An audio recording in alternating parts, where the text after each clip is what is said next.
Vamos lá, pessoal, tudo bem?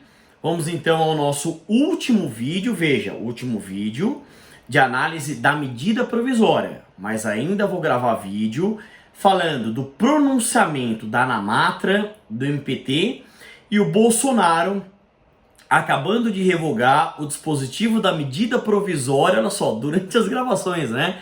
Sobre a suspensão do contrato, quer dizer, tá difícil acompanhar as atuações desse jeito, é o que eu sempre falo. Por que solta uma medida provisória sem consultar os especialistas, os grandes nomes da área trabalhista no país? Olha, o Brasil tem grandes referências trabalhistas, grandes estudiosos, grandes juristas, que com certeza teriam alertado a problemas que tudo isso ia levar. É lógico que é uma situação emergencial, mas pessoas que dominam o assunto de maneira aprofundada, essas pessoas deverão ser sempre consultadas. Se não vira, desculpa a expressão, esse salseiro, essa confusão toda, tá? Vamos lá. Então chegamos ao capítulo 10, o capítulo que fala outras disposições em matéria trabalhista. E aí agora a gente vai até o final, tá? É o último mesmo. Artigo 26. Durante o Estado, com vários problemas de redação, a gente percebe que isso foi feito de supetão mesmo, né? Durante o estado de calamidade pública, a que se refere ao artigo 1º, é permitido aos estabelecimentos de saúde, mediante acordo individual escrito, mesmo para as atividades insalubres e para a jornada de 12 horas de trabalho por 36 horas de descanso, prorrogar a jornada de trabalho nos termos do disposto no artigo 61 da CLT. Olha, esse artigo 61 da CLT é importante a leitura, porque ele foi dado como uma das possíveis saídas diante desse momento. E o 61 fala: ocorrendo necessidade imperiosa, poderá a duração do trabalho exceder do limite legal ou convencionado, seja para fazer face a motivo de força maior, seja para atender à realização ou conclusão de serviços inadiáveis ou cuja inexecução possa acarretar prejuízo manifesto. Parágrafo 1º. O excesso, nos casos desse artigo, poderá ser exigido independentemente de convenção coletiva ou acordo coletivo de trabalho. Parágrafo 2º. Nos casos de excesso de horário por motivo de força maior, a remuneração da hora excedente não será inferior à da hora normal. Nos demais casos de excesso previstos nesse artigo, a remuneração será pelo menos 25% superior, o que hoje é adicional de no mínimo 50%, e a do normal, e o trabalho não poderá exceder de 12 horas, desde que a lei não fixe expressamente outro limite. Parágrafo 3º. Sempre que ocorrer interrupção do trabalho resultante de causas acidentais ou de força maior que determinem a impossibilidade de sua realização, a duração do trabalho poderá ser prorrogada pelo tempo necessário até o máximo de 2 horas, durante o número de dias indispensáveis à recuperação do tempo perdido, desde que não exceda de 10 horas diárias, em período não superior a 45 dias por ano, sujeita essa recuperação à prévia autorização da autoridade competente. Então você tem aqui por até 10 horas diárias, podendo isso exceder por 45 dias. Então era uma saída. Então eles colocaram aqui que efetivamente pode prorrogar a jornada aplicando o artigo 61 da CLT. Adotar escalas de horas suplementares entre a 13ª e a 24ª hora do intervalo interjornada, sem que haja penalidade administrativa, garantido o repouso semanal remunerado nos termos do disposto no artigo 67 da CLT. Artigo 27. As horas suplementares computadas em decorrência da adoção das medidas previstas nos incisos 1 e 2 do caput do artigo 26 poderão ser compensadas num prazo de 18 meses, contado da data de encerramento do estado de calamidade pública, por meio de banco de horas ou remuneradas como hora extra. Artigo 28.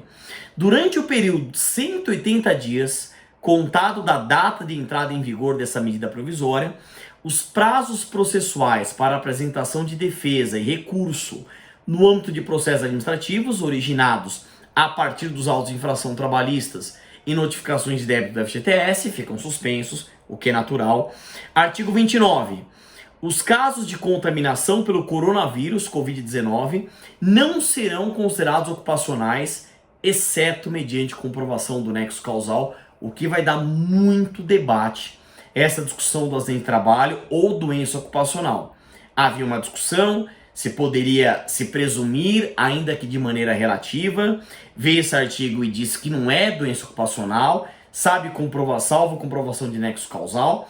Mas e os trabalhadores que foram obrigados a trabalhar durante esse período todo, né, de pandemia? Isso com certeza vai gerar muito debate trabalhista e previdenciário, sem dúvida nenhuma. Artigo 30. Os acordos e as convenções coletivos vencidos ou vincendos no prazo de 180 dias, contado da data de entrada em vigor desta medida provisória, poderão ser prorrogados a critério do empregador pelo prazo de 90 dias após o termo final desse prazo. Quer dizer, eu estou dando uma outra atividade, aquela teoria da aderência limitada por revogação. Artigo 31. Durante o período de 180 dias, contado da data de entrada em vigor dessa medida provisória, os auditores fiscais do trabalho do Ministério da Economia atuarão de maneira orientadora, exceto quanto às seguintes irregularidades.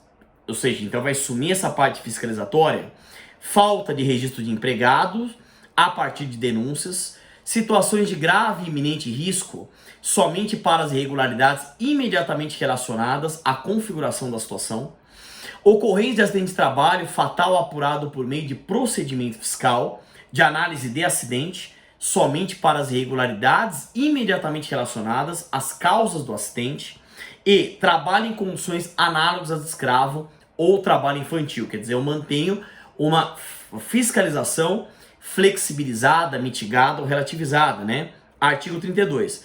O disposto dessa medida provisória aplica-se às relações de trabalho regidas. A linha A, pela Lei 6.019/74, que é a Lei do Trabalho Temporário, pela Lei 5889/73 e no que couber, as relações regidas pela Lei Complementar 150/2015, que é toda a regulamentação dos empregados domésticos, tais como jornada, banco de horas e férias. Ou seja, havia muita dúvida em relação a toda a situação dos empregados domésticos.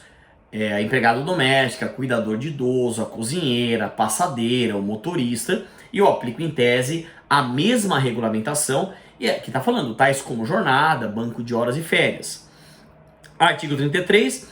Não se aplicam aos trabalhadores em regime de teletrabalho. A Lei 6.019 fala da terceirização do trabalho temporário. Então, a Lei 6.019/74 fala da terceirização e do trabalho temporário. E a Lei 5889/73 e Lei Complementar 150 fala dos empregados domésticos. Tá? Artigo 33. Não se aplicam aos trabalhadores em regime de teletrabalho, nos termos dispostos nessa medida provisória, as regulamentações sobre trabalho em teleatendimento e telemarketing dispostas na seção 2 do capítulo 1 do título 3 da CLT, aprovado pela CLT. Tá? Então, não se aplicam aos trabalhadores em regime de teletrabalho as regulamentações sobre trabalho em teleatendimento e telemarketing, porque é uma situação realmente excepcional que exige uma regulamentação excepcional.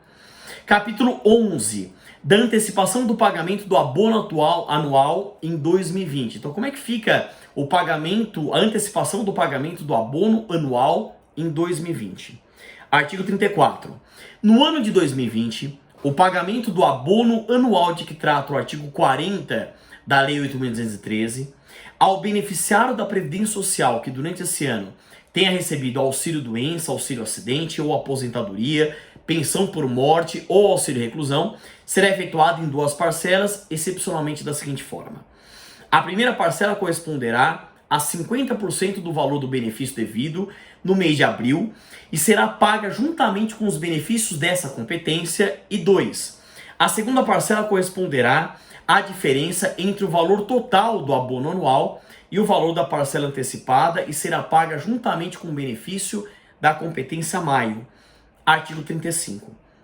Na hipótese de cessação programada do benefício prevista antes de 31 de dezembro de 2020, será pago o valor proporcional do abono anual ao beneficiário. Parágrafo único. Sempre que ocorrer a cessação do benefício antes da data programada para os benefícios temporários ou antes de 31 de dezembro de 2020 para os benefícios permanentes, deverá ser providenciado um encontro de contas entre o valor pago ao beneficiário e o efetivamente devido. E por fim, Capítulo 12, disposições finais. Artigo 36. Consideram-se, era uma discussão, um debate que se tinha, convalidadas as medidas trabalhistas adotadas por empregadores que não contrariam o disposto nesta medida provisória, tomadas no período dos 30 dias anteriores à data de entrada em vigor dessa medida provisória. Artigo 37. A Lei 8.212/91 passa a vigorar com as seguintes alterações. Artigo 47, parágrafo 5º, perdão. Artigo 47, parágrafo 5º da Lei de Custeio. O prazo de validade da certidão expedida conjuntamente pela Secretaria Especial da Receita Federal do Brasil e pela Procuradoria-Geral da Fazenda Nacional do Ministério da Economia, referente aos tributos federais e à dívida ativa da União por ela administrados, será de até 180 dias contado da data de emissão da certidão, prorrogável excepcionalmente em caso de calamidade pública, pelo prazo determinado em ato conjunto dos referidos órgãos. Artigo 38. A Lei 13.979/2020, aquela lei mesmo desse ano de fevereiro, que trouxe algumas situações, sobre o coronavírus, passa a vigorar com as seguintes alterações. Perceba a velocidade das alterações. Artigo 3º, parágrafo 6º. Ato conjunto dos ministros de Estado de Saúde, da Justiça e Segurança Pública e da Infraestrutura disporá sobre a medida prevista no inciso 6 do caput. E parágrafo 6º-A. O ato conjunto a que se refere o parágrafo 6º poderá estabelecer delegação de competência para a resolução dos casos nele previstos. Temos realmente um ato conjunto envolvendo os ministérios, como se fosse uma força-tarefa, e o artigo 39, essa medida provisória entra em vigor na data de sua aplicação. Pessoal, por hora, nós terminamos a análise só da letra da lei. Agora eu vou gravar outros vídeos com mais debates, tá bem? Aquele pensamento positivo, ânimo firme e até nosso próximo encontro.